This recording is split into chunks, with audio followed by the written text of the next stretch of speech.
Hi hello ಎಲ್ರಿಗೂ ನಮಸ್ಕಾರ. Welcome to my channel. ಇವತ್ತು ಯಾವ ವಿಷಯದ ಬಗ್ಗೆ ಮಾತಾಡ್ತಿದ್ದೀನಿ ಅಂತ ಅಂದರೆ, ಮನುಷ್ಯನಿಗೆ ಹೆಲ್ತ್ ಎಷ್ಟು ಇಂಪಾರ್ಟೆಂಟು, ಹೆಲ್ತ್ ಕೂಡ ಅಷ್ಟೇ ಇಂಪಾರ್ಟೆಂಟ್. ಬಟ್ ಹೆಲ್ತಿಯಲ್ಲಿ ಮೆಂಟಲ್ ಹೆಲ್ತ್ ಎಷ್ಟು ಇಂಪಾರ್ಟೆಂಟು, ಫಿಸಿಕಲ್ ಹೆಲ್ತ್ ಕೂಡ ಇಂಪಾರ್ಟೆಂಟ್. ಸೊ ಇವತ್ತು ನಾವು ಮೆಂಟಲ್ ಹೆಲ್ತ್, ಫಿಸಿಕಲ್ ಹೆಲ್ತ್ ಬಗ್ಗೆ ಮಾತಾಡ್ತಾ ಹೋಗೋಣ. ಯಾಕೆ ಈ ವಿಷಯ ಈಗ ತುಂಬ ಇಂಪಾರ್ಟೆಂಟು ಅಂತ ಅಂದರೆ, ಪ್ರತಿಯೊಬ್ಬರಿಗೂ ಭಾರ ಅನ್ನೋದು ಜಾಸ್ತಿ ಆಗಿರುತ್ತೆ, ಐದರ್ ಮನಸ್ಸಿನಲ್ಲಿ ಆರ್ ಬಾಡಿಯಲ್ಲಿ. ಕೆಲವೊಬ್ಬರಿಗೆ ಬಾಡಿಯಲ್ಲಿ ಭಾರ ಜಾಸ್ತಿ ಆಗಿ ಫ್ಯಾಟ್ ಅಕ್ಯುಮುಲೇಟ್ ಆಗ್ತಾ ಹೋಗುತ್ತೆ, ಇಲ್ಲ ಗ್ಯಾಸ್ಟ್ರೈಟಿಸ್ ಆಗ್ತಾ ಹೋಗುತ್ತೆ, ಮನುಷ್ಯ ವಾಯು ಜಾಸ್ತಿ ಆದಾಗ ಉಬ್ಬುತ್ತಾ ಹೋಗ್ತಾರೆ.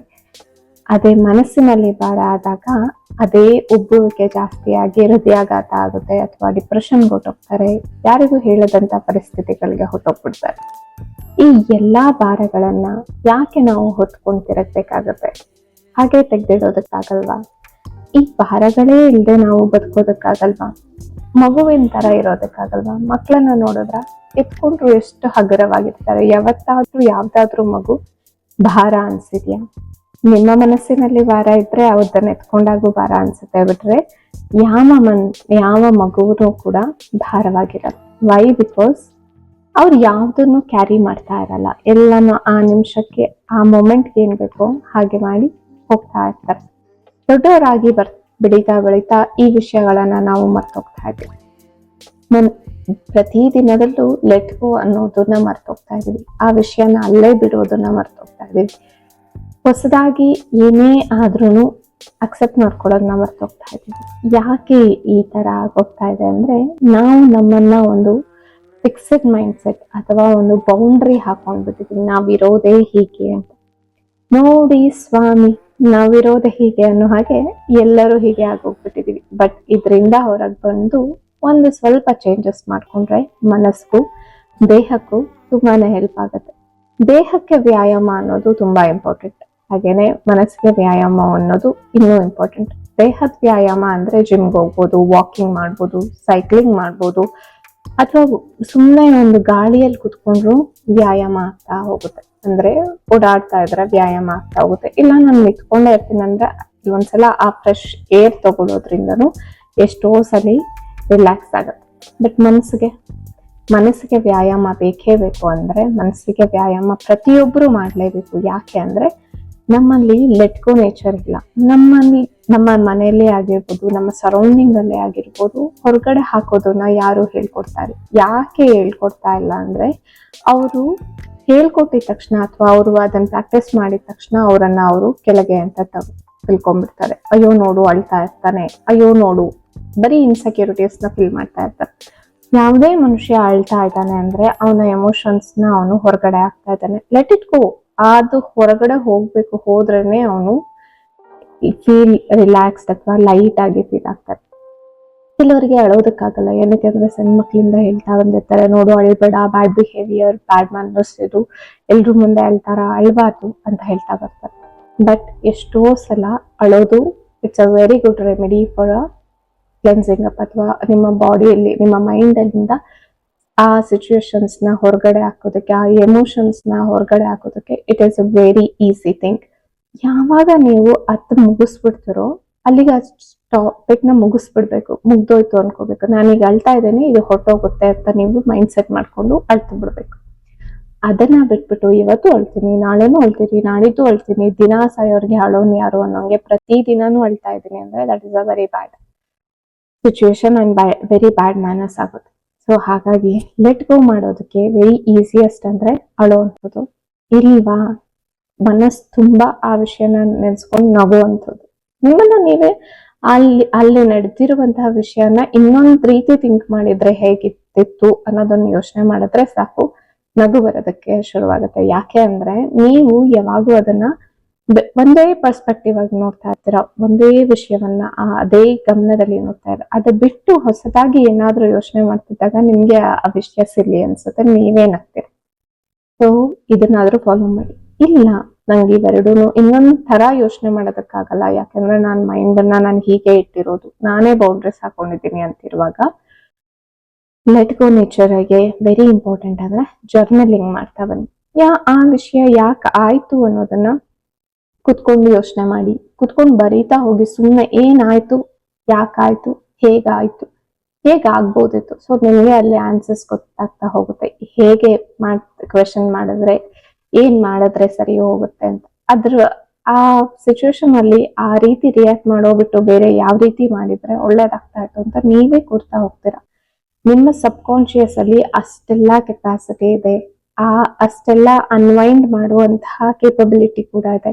ಅದನ್ನ ಬಿಟ್ಟು ನೀವೇನ್ ಮಾಡ್ತಾ ಇದ್ದೀವಿ, ಅಥವಾ ನಾವೇನ್ ಮಾಡ್ತಾ ಇದೀವಿ ಅಂದ್ರೆ ವಿಲ್ ಸ್ಟಿಕ್ ಇಟ್ಟು, ಇಲ್ಲ ನಾನು ಹೇಳಿದ್ದೆ, ನಾನು ಹೀಗೆ ಮಾಡ್ಬೇಕಿತ್ತು, ಅದು ಹೀಗೆ ಆಗೋಗ್ತದೆ. ರಿಜಿಡ್ ಮೈಂಡ್ ಸೆಟ್ಗೆ ಅಥವಾ ಫಿಕ್ಸ್ಡ್ ಮೈಂಡ್ ಸೆಟ್ ಅಲ್ಲಿ ಬಂದ್ಬಿಡ್ತಾ ಇದೀವಿ. So to come out of all, you just take one paper and pen, ಸುಮ್ಮನೆ ತೆಗೆದುಕೊಳ್ಳಿ, ಬರಿತಾ ಹೋಗಿ ನಿಮ್ಗೆ ಅನ್ಸಿದ ಭಾವನೆಗಳನ್ನ. ಮುಗ್ದೋಯ್ತು, ಬರ್ದೆ ಮುಗಿಸಿದ್ರ ಹ್ಯಾಪಿ. ಇನ್ನು ನೀವು ಮಾಡುವಂತಹ ಕೆಲಸದಲ್ಲೂ ಈಗ ಕೆಲವೊಬ್ರು ಇರ್ತಾರೆ ಮನೇಲಿ ಬೇರೆ ಯಾವ್ದೋ ವಿಷಯಗಳನ್ನ ಮಾಡ್ತಾ ಇರ್ತಾರೆ, ಡೈವರ್ಟ್ ಯುವರ್ ಸೆಲ್ಫ್. ಬಟ್ ನೀವು ಡೈವರ್ಟ್ ಆದ್ರೂ ಇದು ಒಂಥರ ಹೇಗೆ ಗೊತ್ತಾ, ನೀವು ಬಾಲ್ ನ ಥ್ರೋ ಮಾಡ್ತೀರಾ, ಅದ್ ನಿಮ್ಗೆ ವಾಪಸ್ ಬಂದೇ ಬರುತ್ತೆ. ನೀವು ಗೋಡೆಗೆ ಬಾಲ್ ಅನ್ನು ಹಾಕಿದ್ರೆ ಬಾಲ್ ರಿಬೋನ್ಸ್ ಆಗಲ್ವಾ, ಹಾಗೆ ನಮ್ಮ ಎಮೋಷನ್ಸು ಅಷ್ಟೇ. ನೀವು ಅದನ್ನ ಲೆಟ್ ಗೋ ಮಾಡ್ಲಿಲ್ಲ ಅಂದ್ರೆ ಅದು ನಿಮ್ಗೆ ರಿಬೌನ್ಸ್ ಆಗ್ತಾ ಹೋಗುತ್ತೆ.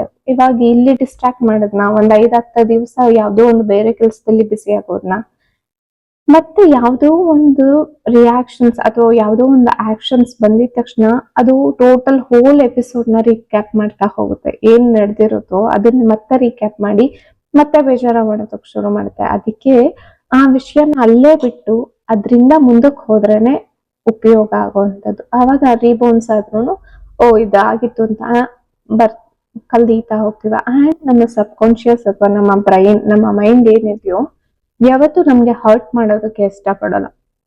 ಸೊ ನಿಮ್ದು ಆ ಸಿಚುವೇಶನ್ ಏನಾದ್ರೂ ಆತರ ಹರ್ಟ್ ಆಗ್ತಾ ಇದೆ ಅಂತ ಗೊತ್ತಾಗ್ತಿದ್ದಂಗೆ ಅದು ನಿಮ್ಗೆ ಇಂಟ್ಯೂಷನ್ಸ್ ನ ಕೊಡ್ತಾ ಹೋಗುತ್ತೆ, ಅಥವಾ ಅದು ಎನರ್ಜೀಸ್ ನ ಕೊಡ್ತಾ ಹೋಗುತ್ತೆ, ಆಕ್ಷನ್ಸ್ ನ ಹೇಳ್ತಾ ಹೋಗುತ್ತೆ, ಇದ್ ಮಾಡ್ಬೇಡ, ಇದ್ ನಿಂಗೆ ಹರ್ಟ್ ಆಗಿದೆ, ಇದು ಬಿಟ್ಟು ಬೇರೆ ಮಾಡು ಅಂತ.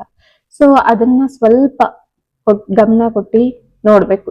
ಇನ್ನು ಅಂದ್ರೆ ಕೆಲವೊಂದು ವಿಷಯಗಳಲ್ಲಿ ನಾವು ಸಡನ್ ಆಗಿ ಕಿರ್ಚಾಡ್ತಾ ಇರ್ತೀವಿ, ರೇಗಾಡ್ತಾ ಇರ್ತೀವಿ. ಬಟ್ 2 ನಿಮಿಷ ಪಾಸ್, 2 ಸೆಕೆಂಡ್ ಪಾಸ್ ಮಾಡಿದ್ರು ಸಾಕು, ಆ ಚೈನ್ ಅನ್ನೋದು ಬ್ರೇಕ್ ಆಗುತ್ತೆ, ಆ ಕಾರ್ಡ್ ಅನ್ನೋದು ಕಟ್ ಆಗುತ್ತೆ, ಆಂಗರ್ ಕಾರ್ಡ್ ಅನ್ನೋದು ಕಟ್ ಆಗ್ತಾ ಹೋಗುತ್ತೆ. ಸೊ ಈಗ ಎಲ್ಲಾನು ಕೂಡ ಏನ್ ಗೊತ್ತಾ, ನಾವು ಕಾನ್ಶಿಯಸ್ಲಿ ಮಾಡ್ಬೇಕಾಗಿರುವಂತಹ ಡಿಸಿಷನ್ಸ್ಗಳು, ಅಥವಾ ಕಾನ್ಶಿಯಸ್ಲಿ ನಮ್ಮನ್ನ ನಾವು ಹೇಗಿಟ್ಕೋಬೇಕು, ನಮ್ಮ ಮೈಂಡ್ ಅನ್ನ ಎಷ್ಟು ಕಾಮಾಗಿ ಇಟ್ಕೋಬೇಕು ಅನ್ನೋಂಥದ್ದು ಜರ್ನಲಿಂಗ್ ಅನ್ನ ಹೇಳ್ದೆ.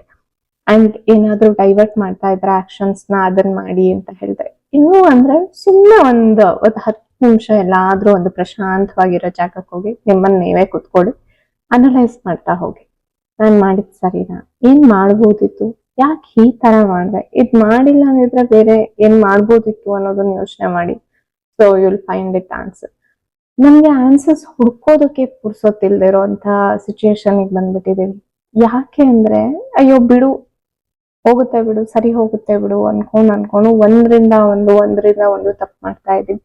ಪ್ರತಿಯೊಂದು ದಿವಸನು ಪ್ರತಿಯೊಬ್ಬ ಮನುಷ್ಯನು ಬೇಕಾಗಿರುವಂತಹ ಕೆಲಸ ಯಾವ್ದೋ ಗೊತ್ತಾ, ಬೆಳಿಗ್ಗೆ ಎದ್ದ ತಕ್ಷಣ you be thankful to your whole day ಅಷ್ಟೇ. ಅಂಡ್ ಒಳ್ಳೇದಾಗತ್ತೆ ಅನ್ನೋ ಮನಸ್ಥಿತಿಯಲ್ಲಿದ್ದೊಳಿ ರಾತ್ರಿ ಮಲಗುವಾಗ ಇವತ್ತು ಒಳ್ಳೇದಾಗಿದೆ, ನಾಳೆನೂ ಒಳ್ಳೇದಾಗತ್ತೆ, ಇವತ್ತು ಒಳ್ಳೇದಾಗಿದೆ, ಐ ಆಮ್ ಸೋ ಥ್ಯಾಂಕ್ಫುಲ್. ಏನೇ ನಡೆದಿದ್ರು, ಏನೇ ಆಗಿದ್ರು, ನಾನು ಈ ನಿದ್ದೆಯ ಸಮಯದಲ್ಲಿ ಎಲ್ಲವನ್ನು ಯೂನಿವರ್ಸ್ಗೆ ಬಿಟ್ಬಿಡ್ತಾ ಇದ್ದೀನಿ. ನಾನು ಕಣ್ಣು ಮುಚ್ಚಿದ ತಕ್ಷಣ ಇವತ್ತು ಏನೇ ಕೆಟ್ಟ ಕೆಲಸ ಆಗಿದ್ರು, ಅಥವಾ ನಾನು ಏನೇ ಕಲ್ತ್ಕೋಬೇಕು ಅಂತ ಇದ್ರು, ಏನೇ ವಿಷಯಗಳು ನಡೆದಿದ್ರು, ಅದನ್ನ ನಿನ್ಗೆ ಬಿಟ್ಬಿಡ್ತಾ ಇದ್ದೀನಿ. ಯು ಜಸ್ಟ್ ಸರೆಂಡರ್ ಅಷ್ಟೇ. ಸರೆಂಡರ್ ಮಾಡಿದ ತಕ್ಷಣ ಆಬ್ವಿಯಸ್ಲಿ ನಿಮ್ಮ ಮೈಂಡ್ ಹಿಡಿ ಆಗ್ತಾ ಬರುತ್ತೆ. And you won't feel that heaviness. ಯಾವ ಮನುಷ್ಯ ತುಂಬಾ ಅಬ್ಸರ್ವ್ ಮಾಡ್ತಾ ಹೋಗಿ ಮನಸ್ಸಿನಲ್ಲಿ ಭಾರ ಇದ್ದಂಥವ್ರು ಮೈಯಲ್ಲಿ ಭಾರವನ್ನ ತುಂಬ್ಕೋತಾರೆ, ಗಾಳಿ ತರ ಊದ್ತಾ ಹೋಗ್ತಾರೆ. ಕೆಲವೊಬ್ರು ಯೋಚನೆ ಮಾಡ್ಬೋದು, ಜಾಸ್ತಿ ಯೋಚನೆ ಮಾಡಿದ್ರೆ ದಪ್ಪ ಆಗೋಗ್ಬಿಡ್ತಾರೆ, ಸ್ವಲ್ಪ ಜಾಸ್ತಿ ಥಿಂಕ್ ಮಾಡ್ತಾ ಹೋದ್ರೆ. ಇನ್ನು ಕೆಲವೊಬ್ರು ಸ್ವಲ್ಪ ಯೋಚನೆ ಮಾಡಿದ್ರೆ ಸಾಕು ಸಣ್ಣ ಆಗಿ ಹೋಗ್ತಾರೆ. ಯಾಕೆ ಅಂದ್ರೆ ಆ ಮೈಂಡ್ ಪ್ರೋಸೆಸ್ ಅಥವಾ ಥಾಟ್ಗಳಲ್ಲಿ ರಿಪೀಟೇಟಿವ್ ಆಗ್ತಾ ಇದ್ದಾಗ ನಿಮ್ಮ ಮೈಂಡ್ ಏನಾಗುತ್ತೆ, ಈಗ ಜಾಸ್ತಿ ವರ್ಕ್ ಮಾಡ್ತಾ ಇದ್ದಾಗ ಏನಾಗುತ್ತೆ, ಸಣ್ಣ ಆಗುತ್ತೆ ತಾನೆ. That is what the main concept. ಜಾಸ್ತಿ ನೀವು ಪ್ರೆಷರೈಸ್ ಮಾಡ್ತಾ ಇದ್ದೀರಾ, you just let things go, with time can heal anything and everything. You just surrender to a time ಅಂತ ಅನ್ಕೊಂಡು ಬಿಟ್ಬಿಡಿ. ಯಾಕೆ ಹೀಗಾಯ್ತು ಅಂತಾನು ಯೋಚನೆ ಮಾಡ್ಬಿಡಿ. ಏನಿದೆಯೋ ಅದನ್ನ ಬಿಟ್ಟು ನೆಮ್ಮದಿಯಾಗಿ ಹೊಸ ಜೀವನವನ್ನ, ಹೊಸ ವಿಷಯವನ್ನ ಕಲಿತಾ ಹೋಗಿ, ಹೊಸ ವಿಷಯಗಳನ್ನ ಅಳವಡಿಸ್ಕೊಳ್ತಾ ಹೋಗಿ.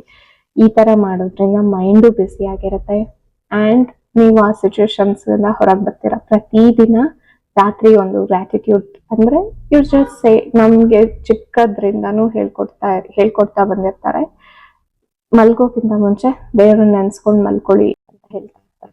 ಯಾಕೆ ಅಂದ್ರೆ ಯು ಜಸ್ಟ್ ಸೇ ಥ್ಯಾಂಕ್ಫುಲ್ ಅಂತ. ಅಂದ್ರೆ ಯಾರು ಲಾಜಿಕ್ ಹೇಳಿರಲ್ಲ.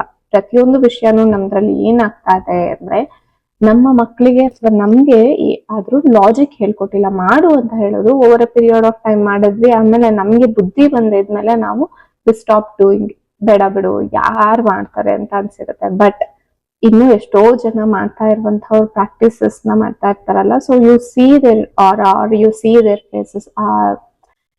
ಆ ಕಳೆ ಅನ್ನೋದು ಬಂದಿರುತ್ತೆ, ಆ ಸಾತ್ವಿಕತೆ ಅನ್ನೋದು ಬಂದಿರುತ್ತೆ. Why it will come only because of the practice, because they are very grounded to earth. So ಹಾಗಾಗಿ ನಮ್ಮ ಜೀವನದಲ್ಲೂ ಅಥವಾ ನಮ್ಮೆಲ್ಲರ ಜೀವನದಲ್ಲೂ ನಾವು ಅಳವಡಿಸ್ಕೊಳ್ಬೇಕಾಗಿರೋ ಒಂದು ವಿಷಯ ಏನು, ಲೆಟ್ ಗೋ ನೇಚರ್. ಏನೇ ವಿಷಯ ಆಗ್ಲಿ, ಯಾವ್ದನ್ನೇ ಆಗ್ಲಿ, you just let it go and surrender to universe ಅಂತ ಹೇಳ್ತಾ, ಈ ರೀತಿ ಯೋಚನೆ ಮಾಡೋದ್ರಿಂದ ಏನು ಉಪಯೋಗ ಇಲ್ಲ. ಯಾವುದೇ ಒಂದು ವಿಷಯವನ್ನ ತೆಗೆದುಕೊಂಡು 1000 ಸಲ ಯೋಚನೆ ಮಾಡಿ ಅದಕ್ಕೇನೋ ಸೊಲ್ಯೂಷನ್ ಕೊಟ್ಬಿಡ್ತೀನಿ ಅಂತ ಯೋಚನೆ ಮಾಡ್ಕೊಂತ ಹೋದ್ರೆ ನೋ ಯೂಸ್. ಅಲ್ಲ, you just surrender to time and you surrender to your higher superior energy and you just feel the relaxation or miracles ನಡೀತಾ ಹೋಗುತ್ತೆ. You just, all you need is observation skills. ಕೂತ್ಕೊಂಡು ಸುಮ್ಮನೆ observe ಮಾಡ್ತಾ ಹೋಗಿ, energies flow ಆಗ್ತಾ ಇರುತ್ತೆ. You just, all you need is just a time to heal. So heal yourself and heal your body and mind ಅಂತ ಹೇಳ್ತಾ ಇವತ್ತು topic ನ ಮುಗಿಸ್ತಾ ಇದ್ದೀನಿ. ಮತ್ತೆ ಹೊಸ ಟಾಪಿಕ್ ನೊಂದಿಗೆ ಭೇಟಿ ಆಗೋಣ. ಅಲ್ಲಿಯವರೆಗೆ ನಮಸ್ಕಾರ. Thank you so much.